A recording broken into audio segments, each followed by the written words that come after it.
Baik, salam sejahtera. Hari ini kita nak masuk ke topik subtopik yang terakhir iaitu analisis kualitatif. So dalam subtopik ini kita perlu belajar tentang mengeksperimen untuk mengenal pasti cation dan juga anion yang ada dalam garam. Okey, kita nak kenal pasti kalau garam kita katakan contohnya kalsium klorida. Kita kena kenal pasti cation dan anion dalam garam tu kalau kita tak tahu tentang garam tersebut, dan juga menghuraikan ujian pengesahan, confirmatory test untuk cation dan anion. Baik, untuk analisis kualitatif garam, kita perlu guna beberapa teknik untuk mengenal pasti cation dan anion dalam garam yang kita sedang kaji itu. Okey, mula-mula kita akan mengenal pasti dengan pemerhatian terhadap sifat fizik garam. Sifat fizik garam tu terdiri daripada ketelarutan dan mungkin warna garam tersebut.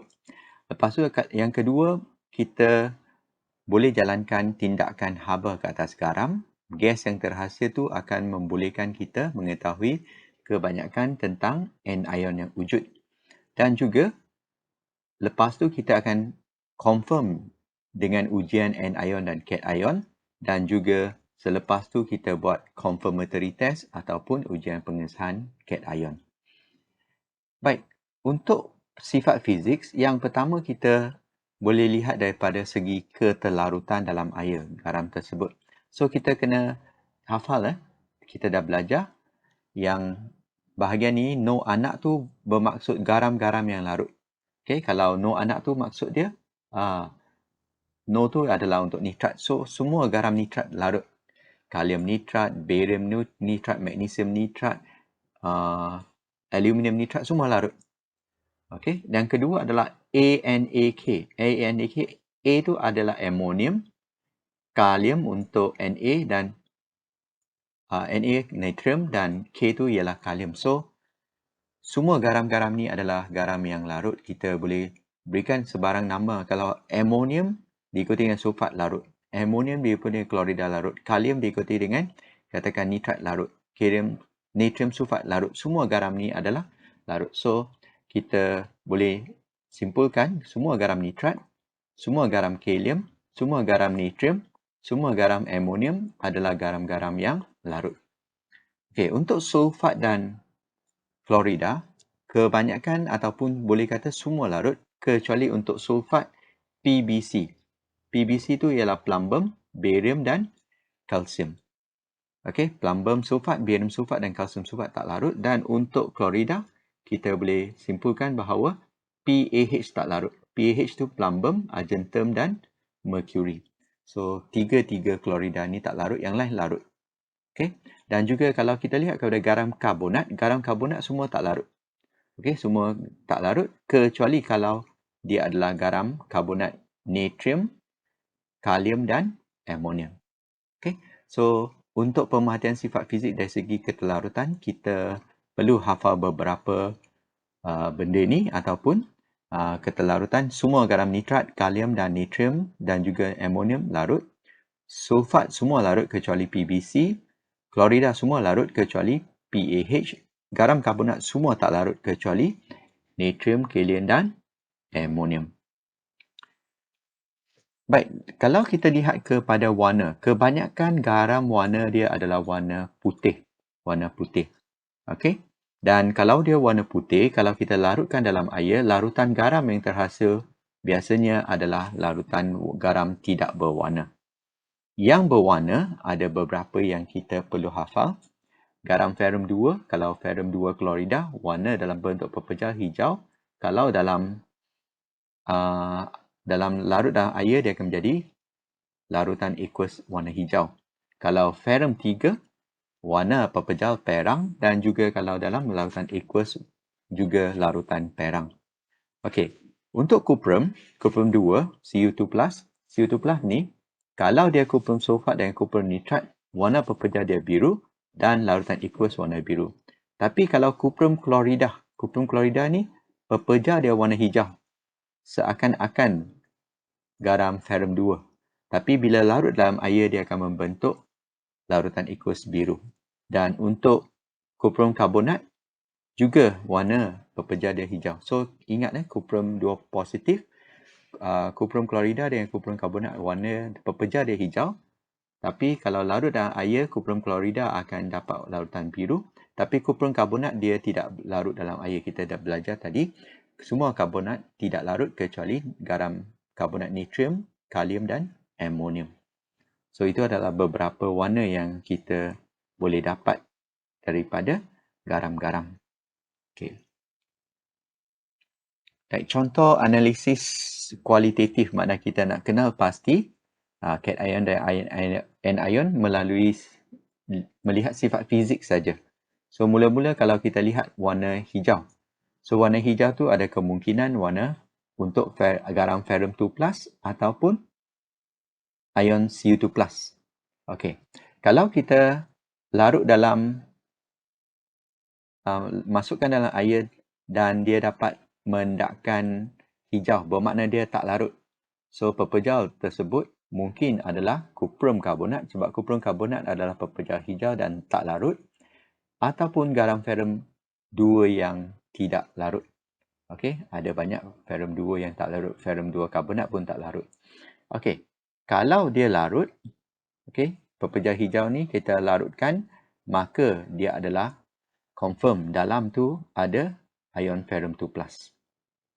Dan kalau warna hijau tapi larut dia menjadi warna larut tu, larutan aqueous menjadi warna biru, maka yang itu ialah Cu2+ daripada kuprum klorida. Sebab kuprum klorida pepejar warna hijau, tapi bila larut dalam air dia menjadi larutan aqueous warna biru. Baik, satu lagi dari segi sifat fizik adalah warna baki pemanasan. Dan daripada gas yang terbebas, kita boleh juga kenal pasti tentang apa yang kita kata cation dan anion yang terdapat di dalam garam tersebut. So kalau baki pemanasan tu adalah warna hitam, maka kita tahu itu adalah kuprum oksida. Biasanya kuprum oksida warna hitam. So dalam tu garam tu mengandungi ion Cu2+. Dan kalau kita selepas panaskan, warna dia menjadi perang dan kita akan confirm bahawa dalam dia adalah Fe3+. Bukan confirm lah, kita akan kata Fe3+ akan mungkin hadir. Dan kalau katakan semasa panas, dia garam tersebut menjadi kuning ataupun baki dia menjadi kuning dan bila sejuk menjadi putih, maka itu adalah kita kata sifat untuk zinc oksida. So garam tersebut mempunyai ion Zn2+. Dan kalau kita panaskan, baki dia perang apabila panas dan kuning apabila sejuk, itu adalah plumbum oksida. So garam tersebut mempunyai Pb2+. Dan gas juga membantu kita mengenal pasti lebih kepada anion, iaitu ion negatif dia. Kalau dia mengerukan air kapur, maka biasanya kita kata garam tu ada garam yang ada karbonat kat dalam. Kalau gas warna perang dan bersifat asid, biasanya kalau kita kata warna perang tu adalah gas nitrogen dioksida. So dia biasanya dibebaskan oleh garam yang mempunyai garam nitrat. Dan kalau bau dia sengit dan bersifat alkali, itu adalah gas amonia. Gas amonia ni keluar daripada garam amonium. Dan kalau gas tu menyalakan kayu uji berbara, maka garam tersebut akan menghasilkan oksigen. Oksigen tu mungkin datang daripada garam nitrat. Kita dah tahu kalau kita panaskan garam nitrat, kita akan hasilkan gas nitrogen dioksida dan oksigen. Ataupun kadang-kadang kita boleh panaskan argentum karbonat. Argentum karbonat dia akan bebaskan argentum, oksigen dan karbon dioksida. Okey, so contoh kalau kita lihat daripada analisis kualitatif ni, katakan kita ada garam putih. Asal garam X ni, ini X yang kita tak tahu garam tu, garam apa. Maka kalau warna dia putih, dia adalah garam yang bukan jenis berwarna, iaitu kita boleh confirm tidak ada Fe2+, tidak ada Fe3+, dan tidak ada Cu2+. Okey, kalau kita uji dengan ketelarutan, kita tambah air dan pepejar tu tidak larut. peperja putih itu tidak larut. So, dia adalah garam yang tak larut. So, garam tak larut banyaklah kita dah belajar. Plumbum sulfat, barium sulfat, kalsium sulfat kalau klorida, plumbum klorida, argentum klorida dan mercury klorida, ataupun banyak garam-garam karbonat yang tak larut. So, walaupun kita nampak tak larut, tapi ada banyak kemungkinan lagi. So, kita panaskan garam tersebut. Sekarang kita dah larutkan, kita buat langkah kedua, kita panaskan. Dan kita dapati bahawa baki dia putih. Baki putih bermakna dia bukan garam yang mempunyai warna lah, iaitu ferrum 2, ferrum 3 dan kuprum 2 positif tu memang tidak wujud lagi. Dan dia berwarna putih masa panas dan selepas sejuk juga putih. Bermakna tidak mungkin ada garam yang mengandungi ion zinc dan plumbum. Sebab plumbum oksida dan zinc oksida dia bertukar warna apabila panas dan sejuk. So, confirm tidak ada garam berwarna ini, ferrum 2, ferrum 3 dan kuprum 2 positif, dan garam putih yang kita kata yang berubah warna bila panas dan sejuk. So, baki dia mungkin banyak lagi, aluminium, magnesium dan sebagainya. Okey, gas tidak berwarna ini kalau kita alirkan kepada air kapur, maka kalau air kapur berkeruh, bermakna confirm dalam dia ada anion karbonat kat situ. Okey, garam. Sebab bila air kapur menjadi keruh, bermakna gas tu adalah gas karbon dioksida. Gas karbon dioksida akan mengeruhkan air kapur. So, gas karbon dioksida dapat daripada pemanasan karbonat. So, boleh simpulkan garam X mengandungi ion karbonat. Tapi kita tak boleh simpulkan tentang cation yang positif tu lagi. Kita boleh agak-agak saja. Dia tidak ada zinc, dia tidak ada ferrum 2 positif, 3 positif, CO2 positif dan Pb2 positif. Yang lain kita tak boleh tahu lagi. Okay? Kita hanya tahu dia adalah ada anion karbonat sahaja. Okey, contoh satu lagi. Katakan garam Y sekarang. Dia berwarna putih. Sama juga. Kalau warna putih, memang tidak ada Fe2+, Fe3+, dan CO2+. Kalau tambah air dan larutan tidak berwarna, makna larut. Okay, larut bermakna banyaklah kemungkinan juga. So, keterlarutan tu dia terlalu banyak kemungkinan. Okey, kalau dia larut, mungkin katakan dia adalah kalium klorida, natrium sulfat. Banyak garam yang larut, amonium nitrat dan sebagainya. So, kalau kita panaskan, okey, selepas kita dah larut, kita tak boleh simpul banyak dengan terperinci, kita panaskan dengan kuat. Baki putih semasa panas dan selepas sejuk juga masih putih. So, kalau dia garam putih, bermakna garam yang berwarna tu tak mungkin cation tu dipunyai oleh garam tersebut. Dan kalau dia tidak berubah warna masa panas dan sejuk, maka zinc dengan plumbum juga tak mungkin lagi. Sebab zinc dan plumbum ni, Zn2+ dan Pb2+ ni kalau panas, mereka berubah warna dengan apabila sejuk. Okey, gas yang terhasil gas perang dan gas tak berwarna. Kita tahu gas perang ni nitrogen dioksida dan gas tak berwarna ni actually adalah oksigen. Dan gas oksigen ni kalau kita uji dengan kayu uji berbara, dia adalah menyala. So, confirm dalam sini, dalam garam ni ada garam nitrat.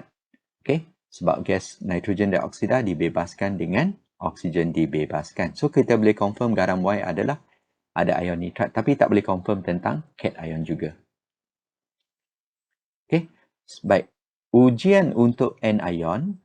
Okay, ujian untuk anion, kita boleh lihat kepada anion. Kita nak belajar cara menguji atau confirm ada ion karbonat, ada ion klorida, ada ion sulfat, ada ion nitrat. Macam mana kita confirm ini?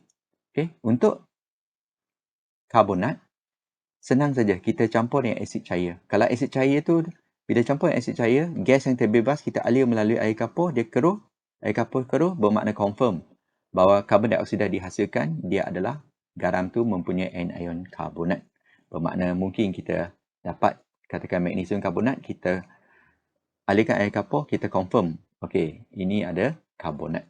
Okey, kalau klorida, nak test klorida, kita ambil larutan aqueous yang kita kata yang mengandungi garam yang kita nak uji itu. Okey, kita mula-mula masukkan asid nitrik dan lepas tu masukkan argentum nitrat. Okey, kalau mendakan putih terbentuk, maka confirm bahawa dalam tu ada ion klorida. Untuk sulfat, sama juga, kita ambil garam yang mengandungi sulfat ni, tapi sekarang kita masukkan asid hidroklorik, lepas tu diikuti dengan barium klorida. Okay, BaCl2. Dan kalau dapat mendekat putih, maka itu adalah sulfat. So, kita perlu hafal tentang ujian ni. Untuk karbonat, tak ada masalah. Okay, campur asid cair. Asid cair tu, asid hidroklorik, asid nitrik, asid sulfurik, boleh. Dia dapat gas. Tapi untuk klorida, kena hafal. Kita mula dengan asid nitrik dengan argentum nitrat. Kalau mendekat putih, confirm dia adalah klorida. Untuk sulfat, kita kena guna asid hidroklorik dengan barium klorida. Okay, kita masuk sedikit, lepas tu masuk ACl dulu, lepas tu masuk BaCl2. Dapat mendekat putih, confirm dia adalah mendekat putih. Ujian nitrat, kita perlu masuk 3 benda. Okay, mula-mula kita masukkan asid sulfurik cair dulu. Okay, lepas masuk asid sulfurik cair, kita masukkan ferrum 2 sulfat. Okay, kita masukkan asid sulfurik cair. Lepas tu, masukkan ferrum 2 sulfat. Warna dia hijau muda. Lepas tu, masukkan asid sulfurik, tapi asid sulfurik sekarang adalah asid sulfurik pekat. Dan kita dapati bahawa bila kita masuk asid sulfurik pekat ni, kalau dia ada garam nitrat, maka dia mula membentuk cincin warna perang kat situ. Okay? So, cincin perang tu, warna perang tu confirm bahawa ada nitrat. Okay? So, kita pergi satu persatu kepada lebih terperinci. So, nak uji sama ada garam ni mempunyai garam karbonat atau tidak, kita masukkan sebarang asid cair. Di sini kita guna HCl dan kita alirkan gas yang terkeluar tu ke dalam air kapur. Kalau air kapur tu dikeruhkan, bermakna confirm ion karbonat hadir. Sebab bila asid bertindak balas dengan karbonat, dia akan hasilkan karbon dioksida. Dan kalau klorida, kita uji dengan, kalau garam ni, kalau nak kena pasti sama ada klorida atau tidak. Kita uji dengan mula-mula masukkan asid nitrik, lepas tu tambahkan larutan argentum nitrat. Okey, masuk asid nitrik, tambah langkah pertama asid nitrik, langkah kedua argentum nitrat.